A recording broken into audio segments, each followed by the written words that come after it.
Thank you very much, Sverre. And your reference to fishing vessel safety was very pertinent there. We are currently running a webinar at IMO for the Latin American and Caribbean region to entice people to to accede to the Cape Town Agreement, and we will have more webinars in other regions of the world in order to give it the last push needed for it to come into force. But now back to my presentation today here. Distinguished participants, ladies and gentlemen, IMO has been an Arctic Council observer since 7th of May 2019, and we are very pleased to be involved in this forum. The great efforts of participants submitting information for the web portal, as well as providing information about other projects to support the harmonized implementation of the Polar Code, is very much appreciated. The IMO Secretariat is actively supporting the work of Arctic Council working groups in general and of PAIM in particular, since it is very relevant to our own work, as this forum demonstrates. As the IMO focal point on Arctic matters, I have attended several of the senior Arctic officials meetings since we became an observer, and other colleagues and consultants of IMO have attended a number of meetings to enhance our collective Arctic Council IMO approach to mutual issues of concern, of which there are many, for the protection of seafarers, the maritime safety, the marine environment, and of course the peoples living in the Arctic area. Can I have the next slide, please, Heike?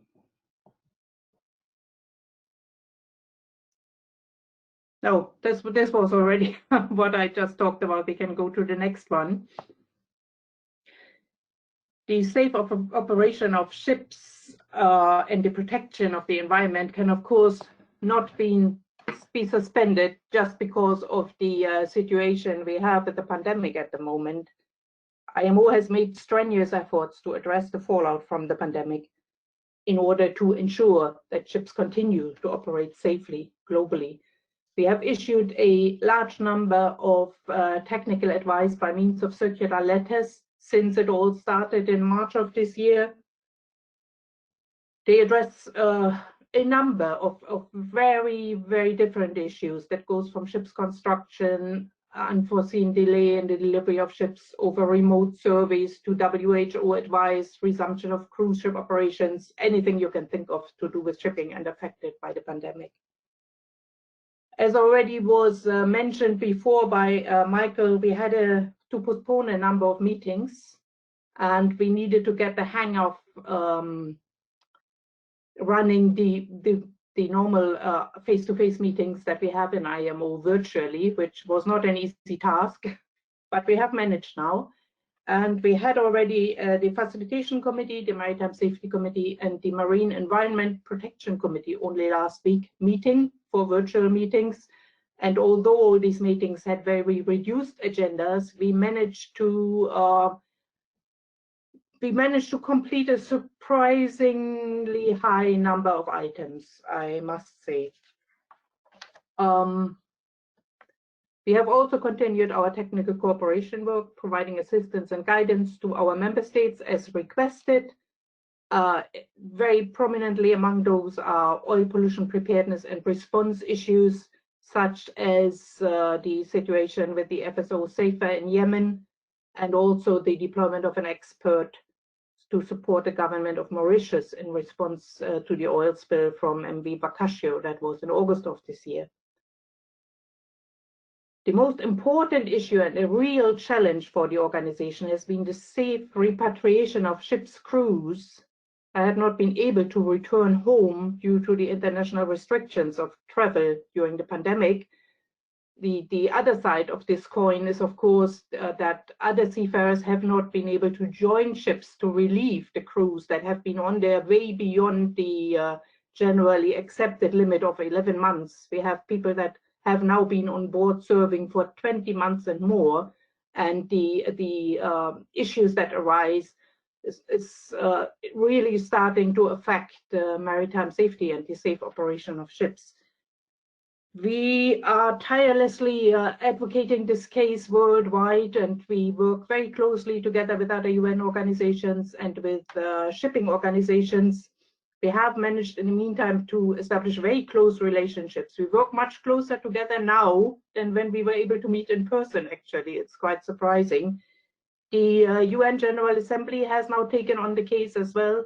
The UN Secretary General has made statements about the seafarers crisis and or crew change crisis, as it's called.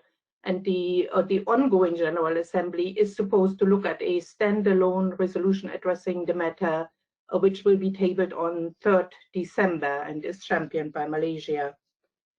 And with that, can we go to the next slide, Heike?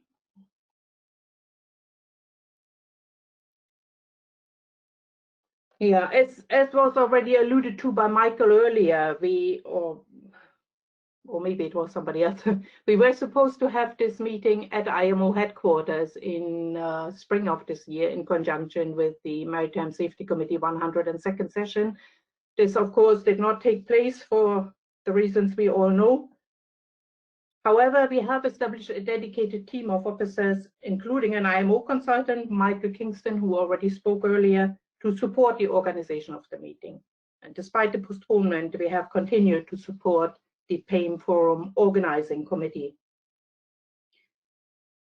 Through our support, we of course acknowledge the importance of this forum for the implementation of the Polar Code, and IMO has made big efforts to bring the forum's work to the attention of IMO member states. And I'm very pleased also to see the fantastic attendance here at this meeting. While this is an Arctic Council meeting, I can see from the participants list that there are other countries attending from the Southern Hemisphere and member states that are not necessarily close to the Arctic area, but are very interested in the matters that go on here. And I'm very happy for them to have the opportunity to be involved and share their experience within this important forum. I would like to express my gratitude to the organizers who have worked hard to establish and run the web portal, providing vital information to enhance also the regulatory work. It is essential to have up-to-date information available, and I'm very happy to see, as has already been explained in an earlier presentation, the synergies we have between the forum and the IMO website with mutual references and links for everyone to use, so that all the information that is available can be easily accessed. Next slide, please, Heike. This was already briefly shown earlier, is the IMO website, and the PAIM work is linked in there, and we have included links to the Arctic Council work. And next slide, please. This was also already mentioned earlier by Heike in his presentation. The issue of heavy fuel oil on ships in the Arctic was discussed very intensively during the Marine Environment Protection Committee meeting last week. And they actually managed to approve draft amendments to MARPOL Annex 1, addressing the carriage and use of heavy fuel oil on ships operating in the Arctic. If this was the approval stage, if they are adopted at the forthcoming MEPC 76 meeting next year spring, a partial prohibition will take effect on 1st July 2024, and a complete prohibition then later to follow on 1st July 2029. The PPR subcommittee, which developed the draft amendments, also developed guidelines on measures to reduce risks of use and carriage of heavy fuel oil as fuel by ships in Arctic waters. And these are expected to be completed next year autumn and hopefully can be approved by MEPC 77. The guidelines cover ship construction and operation, HFO bunkering, infrastructure and communication, enhancement of heavy fuel oil spill preparedness, early detection and response, and drills and training. And with that, we can go to the next slide, please.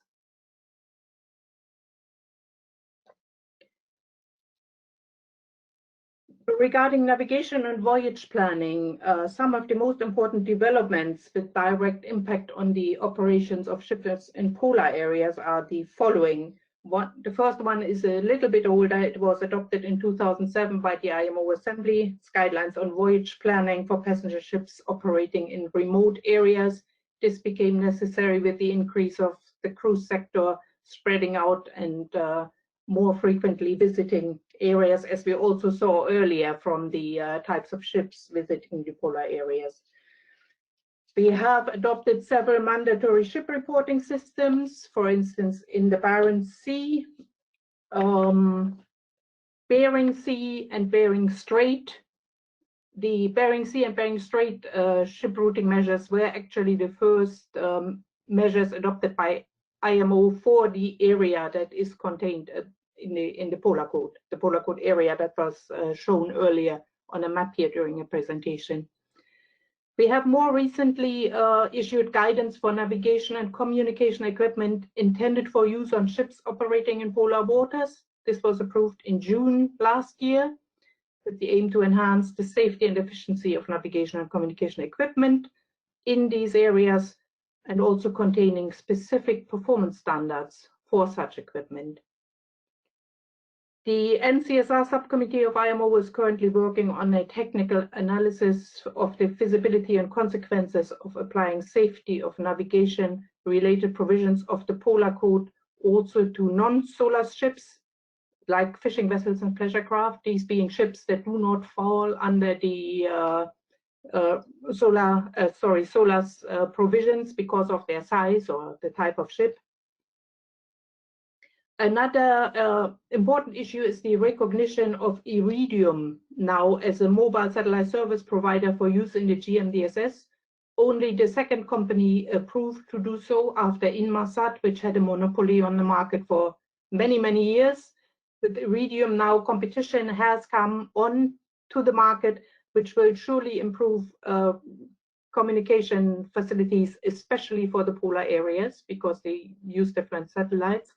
We have already other people in the pipeline waiting to also be approved as GMDSS providers. So there should be a market increase in radio communication possibilities around the globe. And lastly, we are reviewing SOLAS Chapter 4 for the modernization of the GMDSS. This is in its last stages now, and the amendments are expected to enter into force in 2024. This will, of course, also affect polar areas. Next slide, please.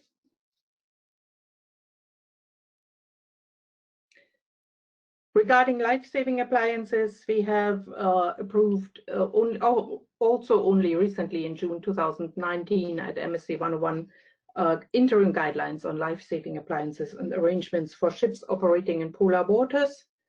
This is in order to support the provisions for life-saving appliances as contained in the Polar Code.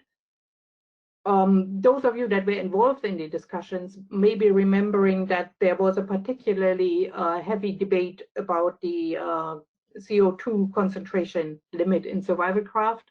So these discussions have continued in the meantime, and we expect that there might be an update to these guidelines at a later stage. Next slide, please. This is about manning and training. Most of you will probably be aware that in the wake of the adoption of the Polar Code, we also adopted amendments to the STCW Convention and Code to include special provisions for training for masters and deck officers on ships operating in polar waters. We have signed a memorandum with Transport Canada, and I would like to state here how grateful we are to Canada for this very important support. With the support of Canada, we deliver currently capacity building workshops to provide training for trainers to deliver training programs for seafarers in their countries, for seafarers on ships operating in polar areas, and also on the implementation of the Polar Code in general. The work is, as I said, ongoing, and we're very happy to acknowledge Canada's financial support and also the expertise in supporting the implementation of the Polar Code requirements. As part of IMO's effort to ensure harmonized training standards worldwide, we have also developed 2 model courses, the advanced and basic model courses for ships operating in polar waters. They are available now. And we are almost at the end now. Next slide, please, Heike. I mentioned before that we are currently looking at safety measures for ships that do not fall under the SOLAS Convention for various reasons, but operating in polar areas and causing increasingly problems, especially for search and rescue services. This is for both Arctic and Antarctic, common problem.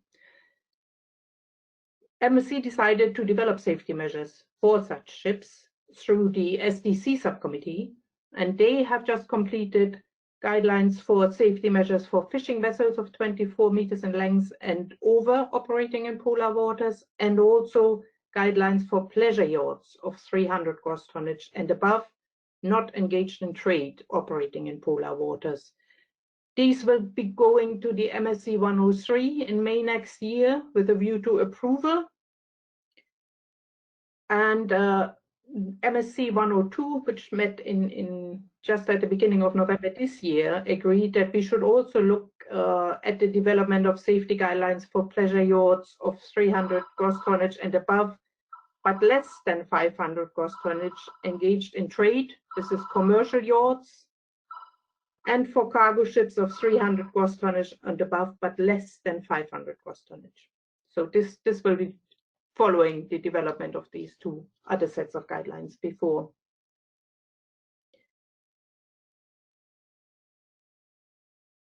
We have also an assembly resolution that was adopted at the last IMO assembly, the 31st assembly, and that's a resolution 1137 on interim safety measures for ships not certified under the SOLAS Convention operating in polar waters. And there we urge our member states to apply the provisions of the Polar Code as far as possible, also to ships that do not fall under the provision of the SOLAS Convention. We also have approved, and that was some time ago in May 2016, guidance on methodologies for assessing operational capabilities and limitations in ice. That was MSC Circular 1519. And at the time of the approval, it was agreed that the circular should be reviewed 4 years after entry into force of the code, taking into account the experience gained with its application. It now depends on our member states to submit proposals for this. We have not received anything so far, but if somebody present here, member state, wants to take this up and bring it to IMO, we would be happy to start working on this. This brings me to the end of my presentation. Next slide, please. I congratulate PAIM on the establishment of the web portal, which provides a wealth of information, not just from a regulatory perspective, but, and that is the theme of this forum, also on best practices to be used by everyone for applying and implementing the Polar Code. While the pandemic has certainly severely affected IMO's schedule and indeed other IMO projects, we are still on course to deliver on the regulatory work as well as on training activities and information events for those member states that need our assistance. And in this respect, I would like to invite those present here to consider contributing to this effort by either nominating experts to support our technical cooperation work or by providing financial support for IMO activities in this regard. I have no doubt that we will draw from the experience our team has gained from the work involved in organizing this forum, and we will keep the forum posted on developments as we get our scheduling back on track in the coming months. And we will, of course, continue to support the work of the Arctic Council and its working groups as best as we can. I would like to thank the organizing committee, the PAIM Secretariat, and Iceland as the chair for their hard work in organizing this meeting and for their great support for the implementation of IMO's shipping regulations. I would also particularly like to thank Mr. Michael Kingston for his hard work in bringing PAIM and IMO closer together As PAIM special advisor and IMO consultant, he's in the ideal position to bring our work together in order to enhance the safety of ships operating in the Arctic waters. As I said, we will of course continue to support the forum in all aspects, and we will also continue to support PAIM on matters of mutual relevance. And indeed, we are grateful to PAIM delegates for highlighting at their successive recent meetings the IMO Secretariat's efforts to try and get the 2012 Cape Town Agreement on the safety of fishing vessels ratified, as was already mentioned earlier on by Sverre. This forum is forward-thinking and a leading example of inclusivity in the implementation of important regulations for the protection of seafarers, the environment, and the Arctic population, as well as being of significance for the Antarctic. It is a lesson for others in how to approach the implementation of regulation. Of course, IMO recognizes that such a forum needs great effort and funding, and it would be wonderful if we had similar fora for other IMO instruments. Unfortunately, that is not the case, but it is something to think about for the future. Thank you very much.